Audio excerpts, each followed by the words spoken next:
Bonjour à tous et bienvenue dans cette nouvelle vidéo. Alors vous l'aurez sans doute remarqué, mais le décor autour de moi a pas mal changé pour la simple et bonne raison que j'ai déménagé. Donc en fait j'ai laissé mon ancien appartement au mois de décembre et j'ai pu récupérer celui-ci seulement au mois d'avril. Donc ça explique en partie pourquoi est-ce que j'ai été absente de YouTube pendant aussi longtemps. Tout simplement parce que entre janvier et avril, j'ai pas vraiment eu de chez moi. Donc impossible d'ouvrir les cartons, de sortir ma machine à coudre, mes tissus, etc. Enfin, aucun de mon matériel n'était accessible. Mais ça y est, depuis début avril, je suis enfin installée et j'ai pu ressortir ma machine à coudre. Du coup, je suis super excitée de vous présenter mes dernières cousettes. Mais avant de rentrer dans le vif du sujet, j'aimerais prendre un petit moment pour vous parler du sponsor de cette vidéo, Lilysilk.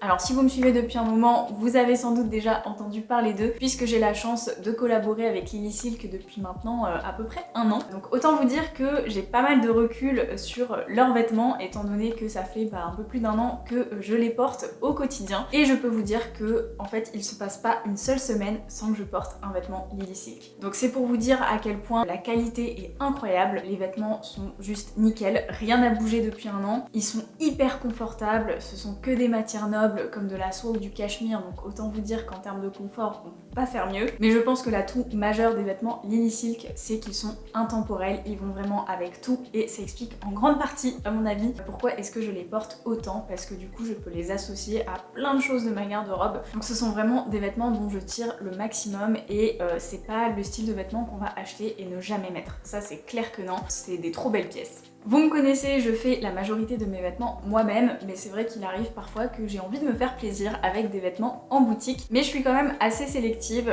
parce que c'est important pour moi qu'il y ait une certaine éthique derrière la marque. Et là, c'est complètement le cas de Lilysilk, étant donné qu'ils ne travaillent qu'avec des matières naturelles. Donc comme je vous ai dit, en plus ce sont des matières très nobles, très belles comme la soie, le cachemire. En plus de ça, ils font vraiment attention aux quantités qu'ils produisent. Ils essayent de produire seulement les quantités qu'ils sont sûrs de vendre. Donc ça évite au maximum le gaspillage et ils vont jusqu'à recycler les chutes de tissu des vêtements qu'ils vont créer et donc ces chutes ils vont en faire par exemple des chouchous ou des bandeaux pour les cheveux en soie, comme ça il y a vraiment zéro perte. Je crois que la chose qui me faisait le plus peur avec les vêtements Lilysilk, c'était l'entretien parce qu'ils sont tellement beaux, les finitions sont incroyables, les matières sont super belles, donc j'avais peur tout simplement de pas réussir à les entretenir correctement pour qu'ils puissent durer. Et finalement, c'est une peur qui était infondée puisque grâce à l'aide du livret qui est disponible gratuitement sur leur site internet, vous avez toutes les explications pour vraiment prendre soin de votre vêtement et c'est super simple. Aucun des vêtements n'a bougé ou n'a été abîmé. Du coup, je suis super excitée de vous présenter quelques articles de la dernière collection de Lilysilk qu'ils m'ont généreusement envoyé et que vous allez pouvoir porter pour le printemps et l'été qui arrive. On commence avec ce magnifique chemisier en soie entièrement cousu avec des coutures anglaises à l'intérieur, donc là je crois que n'importe quel couturier ou couturière ne pourra pas rester insensible à ce genre de finition. Au niveau des poignets, vous avez un très joli bouton en perles, donc là c'est vraiment le summum du raffinement. Mais je crois que ce que j'aime le plus dans cette blouse, ce sont ces liens avec donc des perles et des plumes. Mais ce qui est vraiment génial, c'est que ces liens en fait ils sont modulables et ça j'adore. C'est-à-dire que vous pouvez choisir d'enlever par exemple les plumes et garder seulement les perles. Personnellement je crois que c'est ma version préférée. Mais vous pouvez aussi choisir d'enlever complètement les liens, donc c'est totalement au choix. Et l'opération est rendue très facile par des petits fermoirs à bijoux. Mais est-ce que finalement cette blouse ne serait pas un petit bijou? Pour la tenue numéro 1, j'ai choisi de la porter avec un jean et de garder les petits liens pour un look décontracté. Et pour la tenue numéro 2, j'ai associé le chemisier à un pantalon noir et cette fois j'ai retiré les liens pour que vous puissiez voir ce que ça donne. Et là on est vraiment sur une tenue très sobre et super chic. On enchaîne avec ce t-shirt, alors là c'est un vrai basique à avoir avec ses manches courtes et son encolure ronde. C'est la première fois de ma vie que je porte un t-shirt en cachemire et franchement c'est incroyablement fin et doux, tellement chic, j'adore. Ici j'ai choisi de le porter avec mon pantalon Peaches de chez Fibre Mood. J'adore cette association d'un pantalon tailleur classique qu'on vient casser par un vêtement beaucoup plus décontracté, donc là ce t-shirt c'est l'idéal et porté avec des baskets je trouve que c'est hyper moderne et en plus trop confortable. confortable. Et maintenant je vous propose le t-shirt associé à mon Babette beige de chez Fibre Mood. L'association de couleurs blanc-beige est une de mes préférées, je trouve que c'est juste hyper élégant. Donc là de nouveau on est sur une tenue décontractée mais rendue très chic par le combo de couleurs mais aussi par les matières qui sont très nobles. Et je viens terminer ce look par des petites sandales en cuir. Et on termine avec le dernier article que j'ai reçu, c'est ce débardeur en soie. Alors oui, vous avez bien entendu, c'est de la maille mais en soie. Je ne savais pas que c'était possible de le faire, mais pourtant Linesilk l'a fait. Alors là j'aimerais que vous puissiez toucher la matière parce que la finesse est juste incroyable. Donc là on est sur un modèle avec un col légèrement montant et des emmanchures américaines, donc ça fait des épaules magnifiques. Et pour la tenue numéro 1 que je vais porter là ces temps-ci quand il fait encore un peu frais le matin, je vais associer le débardeur avec un jean et une petite veste en cuir. Et pour cette version numéro 2 un peu plus estivale, eh bien je mélange le débardeur avec une jupe en cuir. Je trouve le combo de matière très mignon et ce sera parfait pour aller boire un verre avec des copines ou pour un petit date. Yenissilk a décidé de vous gâter étant donné qu'ils ne m'ont pas envoyé un mais 2 codes de réduction. Le premier vous permet d'avoir moins 15% sur l'intégralité du site, donc c'est juste la folie. Pour en bénéficier, il vous suffit d'écrire Laura YT 15. Et ce n'est pas tout puisque pour toute commande supérieure à 199 €, eh bien vous pouvez bénéficier de 20% de réduction avec le code LAURA20. Tous les liens des articles dont j'ai parlé ainsi que les coupons de réduction sont dans la barre de description de la vidéo, donc je vous invite à aller y jeter un petit coup d'œil. Merci beaucoup à Yenissilk pour leur confiance et c'est parti pour le bilan couture. On commence ce bilan couture avec la blouse rose de chez Atelier Vernis. Alors ça fait un petit moment que je vois passer ces tops qu'on noue sur le devant et j'avoue que j'ai craqué, j'avais envie de m'en faire un. Au départ j'étais partie sur celui qui est proposé par Cool Stitches et puis finalement je suis tombée sur le modèle de chez Atelier Vernis et j'ai trouvé qu'en termes de finition ça avait l'air d'être un cran au-dessus. Après j'ai pas cousu celui de Cool Stitches donc je veux pas dénigrer parce que en vrai, j'en sais rien. Mais voilà, j'ai eu quand même un coup de cœur pour le modèle d'Atelier Vernis. J'ai beaucoup aimé qu'on puisse ajouter un volant. En plus, il est modulable, on peut choisir sa longueur. Vous pouvez aussi choisir de ne pas mettre de volant d'ailleurs. Les manches, je les ai un peu modifiées. Normalement, on vient mettre une petite coulisse à l'intérieur avec un élastique. Donc ça fait des manches un peu plus bouffantes. Moi, je trouvais que la blouse était déjà assez romantique de par son design général. Donc j'ai choisi de faire des manches toutes droites, toutes simples et de pas mettre cette coulisse avec l'élastique. Par contre j'ai quand même conservé les fronces au niveau de la tête de manche que je trouvais jolie et si vous souhaitez faire la même chose, j'ai pas du tout modifié la manche. J'ai juste omis de mettre l'élastique et la coulisse. Ensuite en ce qui concerne le devant, donc vous avez 3 petits liens qui sont hyper jolis, ça fait un très beau décolleté en V. Alors là aussi vous avez 2 options pour porter la blouse. La première c'est tout simplement quand vous la nouez, on va voir légèrement la peau entre les différents nœuds. Donc ça je trouve que c'est très joli, chaque fois que je le vois en photo, je me dis ah mais j'ai trop envie moi aussi de porter ça. Et puis quand je suis réaliste, je sais que je vais avoir du mal à assumer. En tout cas de sortir voilà dans la rue avec autant de peau qui se dévoile au niveau du décolleté. Je sais que je vais pas être très à l'aise. Donc là, ce que j'ai beaucoup apprécié chez Atelier Vernis, c'est qu'elle vous propose de mettre une petite patte, en fait, tout simplement, à l'arrière des petits nœuds. Comme ça, eh bien, on ne voit pas la peau. Et c'est ce que j'ai choisi de faire. Et franchement, je suis très contente de mon choix parce que je trouve qu'on conserve quand même tout l'esprit de la blouse, tout l'intérêt de ces petits nœuds sur le devant. Mais par contre, là, je l'ai déjà portée une fois, donc je suis certaine que je vais la mettre. Je me sens vraiment à l'aise avec.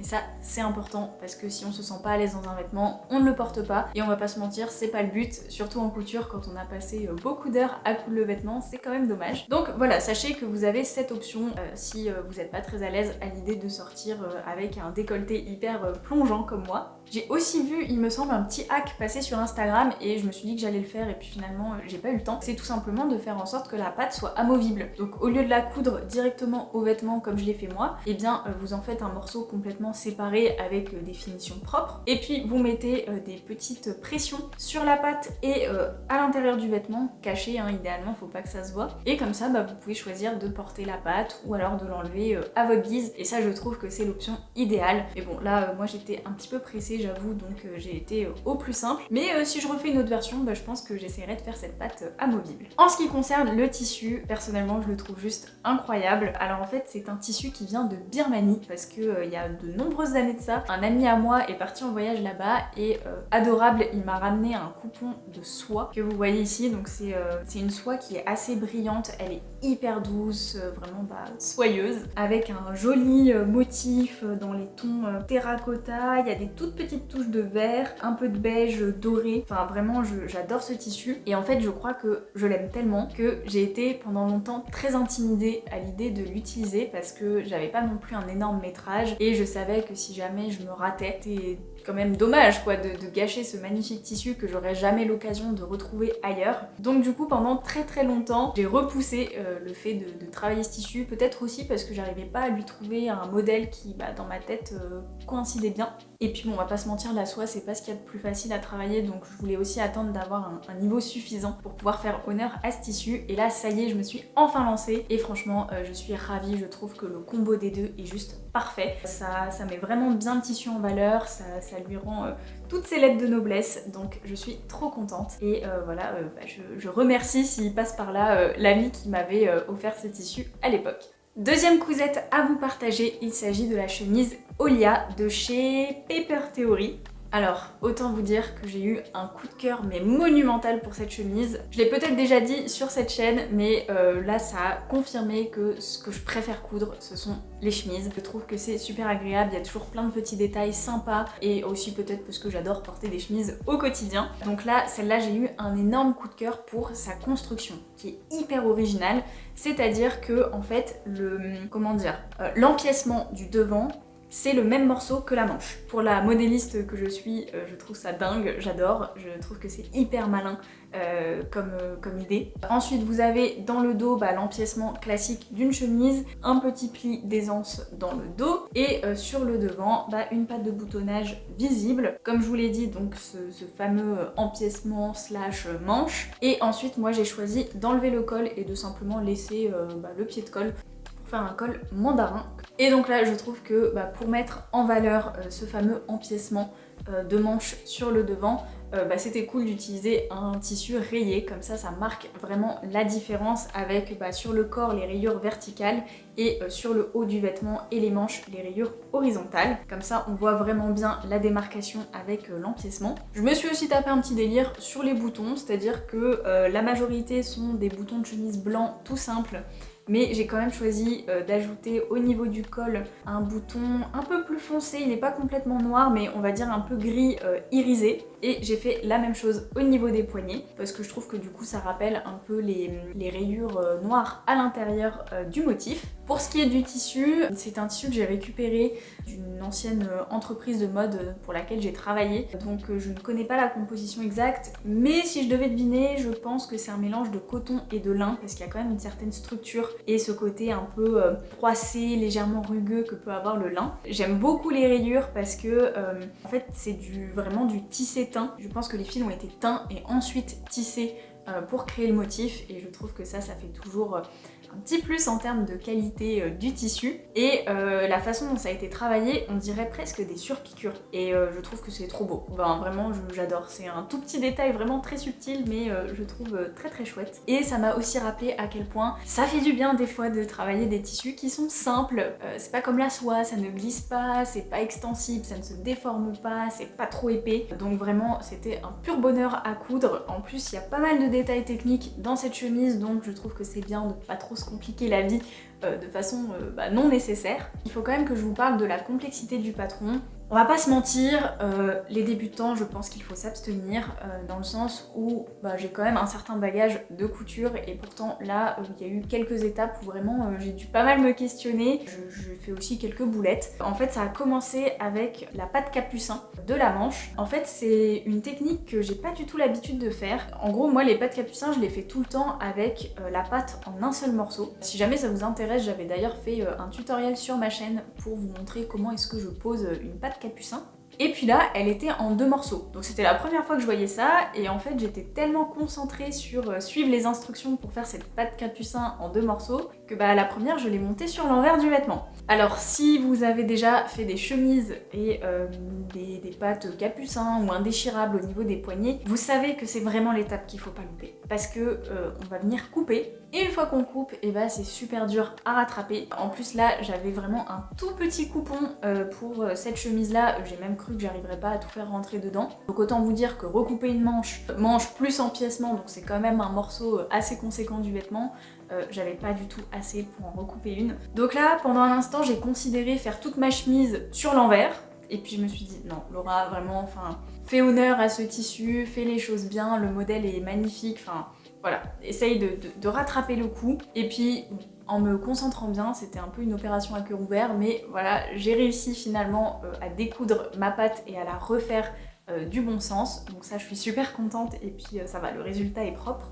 Mais ça a été le premier challenge. Ensuite le deuxième ça a été la pose de la manche slash empiècement, parce que forcément c'est une construction dont on n'a pas l'habitude. Le patron est en anglais, donc si jamais vous n'êtes pas très à l'aise avec l'anglais, on va pas se mentir, ça n'aide pas. Et je trouve que c'est pas non plus hyper détaillé au niveau des schémas, enfin les explications auraient pu être peut-être un petit peu plus claires, mais bon, une fois qu'on l'a fait et qu'on a compris le truc, c'est pas sorcier. Mais voilà, je pense que la première fois c'est quand même pas évident, donc je vous conseille d'avoir quand même déjà un petit niveau de couture ou alors de vous faire accompagner par quelqu'un qui s'y connaît un peu plus et qui va pouvoir vous guider dans les petits passages un petit peu délicats. Parce que sinon, à part la patte capucin et la pose de la manche, le reste, on est sur une chemise classique, donc c'est pas non plus inaccessible quoi. Voilà pour cette petite chemise Olia, en tout cas je l'adore. Je trouve qu'elle a à la fois ce côté classique, intemporel qu'on attend d'une chemise qui va vraiment passer avec tout, et en même temps la construction de la manche, ça lui apporte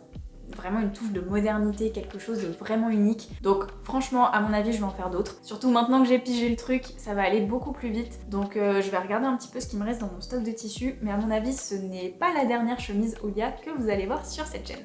Dernier vêtement pour ce bilan couture, puisque vous allez voir, je vous réserve quelque chose d'un peu différent pour ma dernière cousette. Il s'agit du débardeur Lola Tank de chez Stay Stitch Pattern Co. Alors je sais pas si vous vous souvenez, mais dans un de mes premiers bilans couture, je vous avais présenté le top Miami.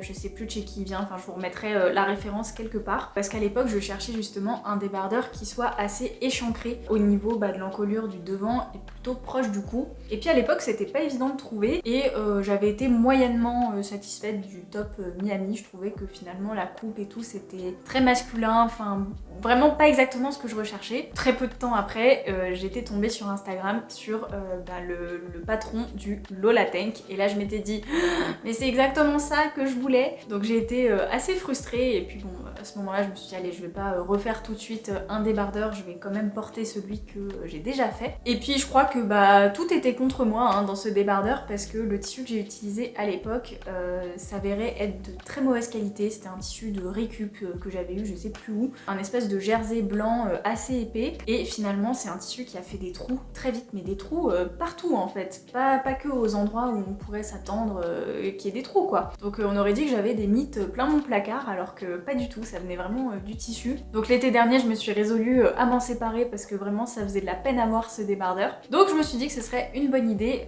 cette fois de faire le Lola Tank qui ressemblait vraiment à ce que je voulais à l'époque et à ce que j'aime toujours beaucoup aujourd'hui. En termes d'explication, on est sur quelque chose de très détaillé, il y a énormément de conseils sur comment travailler le jersey, la maille, tous ces tissus un peu extensibles. Il y a beaucoup de détails, de finition. Franchement, j'ai appris 2-3 petites choses dans ce livret, donc j'étais vraiment contente, ça me fait toujours plaisir quand on me donne de nouvelles techniques. Je trouve que c'est toujours cool de pouvoir étoffer un peu notre palette de couturier. Et donc j'ai choisi de réaliser le Lola Tank dans ce petit jersey de coton. Alors si je me souviens bien, je vous l'avais présenté dans mon dernier bilan couture, je l'avais acheté cet hiver, enfin au mois de novembre à peu près, pour me faire un body à manches longues avec une découpe ici au niveau de l'encolure. C'était un body de chez Vicky Sue, je crois que c'était le modèle Miley, que j'ai pas mal porté d'ailleurs cet hiver. Et là il me restait des petites chutes de ce tissu, donc je me suis dit tiens c'est parfait pour faire un débardeur. Donc j'ai réussi à faire rentrer dans mes chutes le petit Lola Tank. Ce tissu je le trouve vraiment chouette parce que c'est du 100% coton, il n'y a pas du tout d'élastane dedans. Ce qui lui donne son élasticité, c'est vraiment la façon dont il a été tissé. Donc ça c'est cool parce que pour l'été d'avoir une matière 100% naturelle, c'est plus sympa parce que ce sera plus respirant, donc forcément vous allez moins suer à l'intérieur s'il fait chaud, et ça ne retient pas les odeurs, donc c'est plutôt pas mal. Et là ce qui me plaisait beaucoup, c'était le petit motif à l'intérieur qui est en fait créé par des petits trous. En fait le tissu est légèrement ajouré pour faire comme ces petites fleurs ou ces petits losanges, je sais pas ce que vous voyez vous, moi je vois un peu des fleurs, donc je trouve que ça donne un détail supplémentaire qui est plutôt sympa, et j'aime aussi beaucoup la couleur terracotta. Donc là autant vous dire qu'un débardeur comme ça se fait fait en même pas une après-midi, hein. Si vous comptez la coupe du tissu, en 2 à 3 heures, c'est fini. Donc super si vous voulez un projet rapide et facile. Là, contrairement à la chemise Olia, les débutants, vous pouvez y aller les yeux fermés, hein. Ça peut être un premier projet couture, vraiment, il n'y a pas de souci avec ça. Le plus dur, ce sera peut-être la pose du biais au niveau des emmanchures et l'encolure, mais franchement, vous êtes hyper bien accompagné dans la description du patron. De mémoire, je crois qu'il est aussi en anglais, donc là aussi, va falloir avoir quand même quelques petites notions pour pouvoir suivre. Peut-être que vous pourrez trouver des tutos en ligne, hein. J'ai pas cherché, mais si ça se trouve, ça existe. Donc voilà, on est vraiment sur un débardeur en soi assez classique. Moi, j'ai choisi de faire la version plutôt courte, pas tout à fait crop top, mais quand même assez courte. Si jamais il existe une version plus longue que vous pourriez rentrer dans un pantalon ou dans un short, voire même la version robe, tout est inclus dans le patron, donc vous avez tout ce qu'il vous faut. Bien évidemment, tout ce qui fait le charme de ce débardeur, c'est son encolure qui monte assez haut sur le cou et les emmanchures qui sont très échancrées, donc ça fait un petit peu emmanchure américaine mais version plus sport. Et encore une fois, je trouve que ça fait des très jolies épaules, un joli dos. Enfin, vraiment, moi j'adore et je vous le recommande parce que le patron est vraiment très qualitatif. J'ai quand même dû faire une petite modification au niveau des coutures d'épaule. Je pense que je suis un peu plus petite que le modèle de référence, donc j'ai enlevé, il me semble, 4 cm au niveau des épaules, donc 2 cm sur l'avant et 2 cm sur le dos, pour que ce soit tout simplement bien ajusté, parce que sinon ça baillait dans le dos au niveau de l'emmanchure, c'était pas très joli. Pareil sur le devant, en fait l'échancrure tombait beaucoup trop bas, mais en soi c'est une toute petite modification, donc je vous conseille juste en fait d'essayer le top une fois que vous l'avez, alors peut-être pas cousu, mais peut-être de le bâtir à ce moment-là, de l'essayer et de faire les petits ajustements avant de poser les biais au niveau des emmanchures et de l'encolure, parce qu'après ce sera beaucoup plus difficile à modifier. Donc voilà, c'est mon petit conseil, mais si ça se trouve pour vous il n'y aura pas de souci, ça ira du premier coup. En tout cas, je vous le souhaite. Et on termine ce bilan couture avec un projet ameublement. Parce que voilà, déménagement oblige, et bien je vous ai quand même épargné les ourlets de rideau, hein, parce que c'est pas passionnant. Mais vous allez voir qu'on n'est pas loin, puisque j'ai réalisé ce coussin. En gros, je vous explique. Dans mon entrée, j'ai acheté un petit meuble à chaussures. Et en fait, ce meuble, il sert aussi de petit siège, parce que je trouve que c'est quand même pratique dans une entrée, quand on veut mettre ou enlever ses chaussures, de pouvoir s'asseoir. Sauf que ce meuble est entièrement blanc, et que là, je suis dans un appartement avec des murs blancs, un sol gris, donc ça faisait une entrée, je trouvais, un petit peu tristoune. Et donc l'idée de base c'était de le recouvrir avec un tissu un peu coloré, histoire de venir égayer mon entrée. Et puis je me suis dit que ça allait quand même être galère de le recouvrir directement, j'ai pas du tout les outils pour. Vous savez, ces agrafeuses là qu'on utilise dans l'ameublement pour recouvrir les sièges, enfin les fauteuils, etc.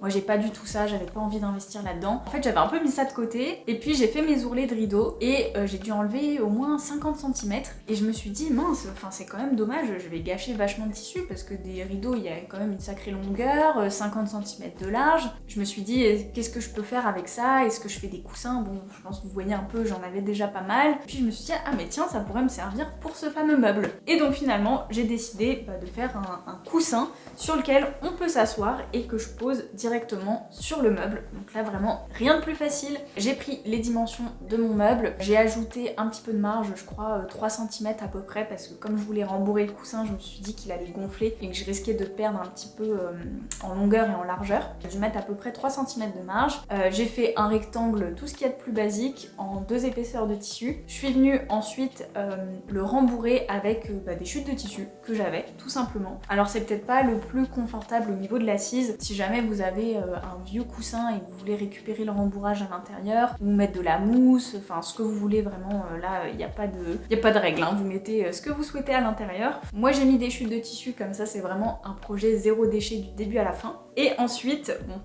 ça je suis moyennement convaincue, mais en fait à la base j'avais cette idée de le faire un petit peu capitonné, je crois que c'est comme ça qu'on dit, de vraiment faire des petits points avec un fil pour lui donner un petit peu cet effet plus gonflant, avec un peu plus de volume. Je crois que pour faire ça j'aurais eu besoin d'une aiguille de tapissier, quelque chose d'assez grand, d'assez long, parce que là avec le rembourrage et mes petites aiguilles à la main classiques, j'ai vraiment eu du mal à transpercer, à ressortir de l'autre côté, à venir serrer. Donc finalement je sais pas si le résultat est incroyable, enfin ça rend un petit peu moins bien que ce que j'avais imaginé, mais bon bon, le principal est là, c'est-à-dire que j'ai mon coussin dans mon entrée qui je trouve est quand même venu égayer un petit peu, apporter quelque chose. C'est confortable pour s'asseoir dessus, donc franchement ça me va très bien pour l'instant. Mais si jamais il y a des gens parmi vous qui ont fait des coussins comme ça, un peu capitonnés et qui ont réussi à avoir un meilleur résultat que moi, je suis preneuse dans les commentaires de vos astuces, parce que je sais pas si simplement en prenant une plus grande aiguille j'aurais pu avoir quelque chose de plus joli, ou s'il y a une méthode particulière que je ne connais pas.